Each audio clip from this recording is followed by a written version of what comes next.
Hey everybody, Who Guy Riding. I've gotten a great response on my 1,000-mile review, but some people had some questions and comments, some information that I didn't give, so I'm going to give it now. I certainly appreciate everybody tuning in and watching my videos. Now, if you give me a like, that would be awesome. If you subscribe, that's even better yet, so please do so. I certainly appreciate it. Now, sit back and enjoy.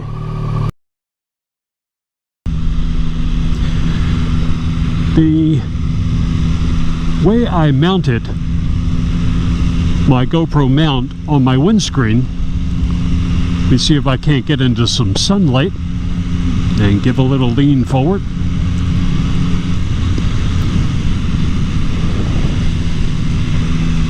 If you can see it there, I used Sugru. That's S-U-G-R-U. And what Sugru is a moldable glue. So I used 2 packs of it. You can get it on Amazon. And I rolled those 2 packs. It's kind of like putty. I rolled it into a ball, and then I spread it on the underside of the mount. And then once I was ready, I just adhered it to the underside of the windscreen. Now, make sure you have a little bowl of warm water with you, because what you can do is once you push it in and it protrudes a little bit, you can dip your finger in that warm water and smooth it out and make it look nice and pretty. But that's one thing. That's how I got that done. And once the sun is at my back, I'll give you another shot of it. So there's a good view of it right there.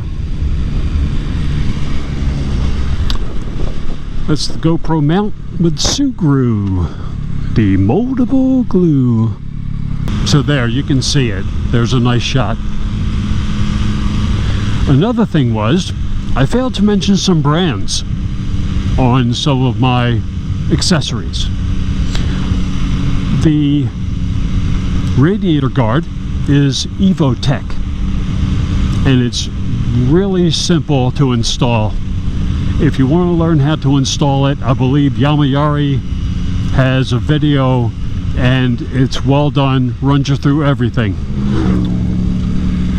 What he failed to mention is once you remove your plastics, there are a couple bolts on either side that you have to remove for installation of the Evotech radiator guard. And once you've installed it,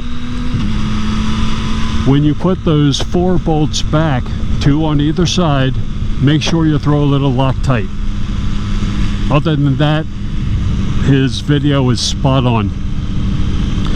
The frame sliders that I have are Wometech. So I failed to mention that brand also. The swing arm spool sliders I got on Amazon, I can't remember the brand. I also had a question concerning the clutch cover and if it got in my way. And I knew immediately when this person asked me this question that he had watched Nothing to Prove's review of the 2021 MT-09, and I watched that review too, and had it not been for his review, I would have never given it a second thought. I noticed it when I first sat on the bike, but it's a non-issue, folks. It really doesn't play a role unless you kind of put your foot like straight down, and I don't know of anybody who does that. In fact, personally, I very seldom put my right foot down at all. It's usually on the peg. When I come to a stop sign or come to a stoplight, I shift down into first gear and my right foot is hovering over the brake. But a non-issue. Don't give it another thought.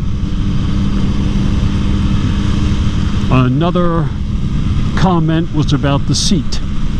Very comfortable seat. nice and wide. You can maneuver around on it. I have a little bit of an issue, depending on the pants that I wear, with sliding forward on it a little bit. But a change in posture and the use of the tank grips, and you're good to go. I would like to have seen a little bit more of a bench between the pinion and the main seat. It would be a nice feeling to feel anchored when you accelerate hard or corner hard. I also failed to talk about the TFT. Yes, it's a little small, but you know what? It gives me everything I need. I don't look at anything other than the gear I'm in or the speed at which I'm traveling. If I need to look at something else, I'll pull over. I have no problem with that. Or maybe if I'm at a stop sign or a stoplight. The two displays I've opted for are the coolant temperature and the ambient temperature, so I can always glance down at them. Other than that, it's crystal clear. Some of the text is a little small, but it's text I don't need to look at. I mean, I set all those parameters before I ride. If I'm going to change something, I might change the driver mode. If I get caught in a downpour, to driver mode 4. That's the only thing I'm going to change. Or if for some reason I'm riding out and the road all of a sudden turns into a gravel road,